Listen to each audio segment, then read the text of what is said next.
So hello everyone, আজকে দুপুরের menu কাঁকড়া মাছের কারি, কাঁকড়ার কারি আর কি।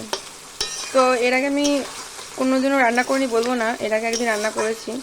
তো আজকে বাড়ির উপর মাছ চলে এসেছিলো, তো বললো তাহলে আজকে একটু নাও, আর একদিন তোমার হাতে কাঁকড়ার কারি খাইনি, আজকে খাবো। তো এই যে কাঁকড়ার কারি রান্না করলাম। তো রান্নার রেসিপিটা কিছুই না, প্রথমে তেল দেবে, জিরে ফোড়ন দেবে, শুকনো লঙ্কা ফোড়ন দেবে, তারপরে এক টুকরো আদা, মানে যতটা তোমাদের মাছ হবে সেই অনুযায়ী আদা, রসুন, পেঁয়াজ এগুলো মিক্সিতে পেস্ট করবে, লঙ্কা পেস্ট করবে, আর টমেটোটা আলাদা করে পেস্ট করবে। আগে ওই একসঙ্গে যে পেস্টগুলো করবে ওইগুলো আগে ভালো করে কষিয়ে নেবে, কষিয়ে নেওয়ার পরে জিরে গুঁড়ো, ধনের গুঁড়ো, লঙ্কার গুঁড়ো দিয়ে ভালো করে কষাবে, তারপরে টমেটোটা দেবে, দিয়ে ভালো করে কষায়ে ভেজে রাখা যদি আলু দাও, ছোট্ট একটা আলু দিয়েছি, সেটাকে ভেজে রেখে পরে আবার আমি সেটাতে অ্যাড করে দিয়েছি।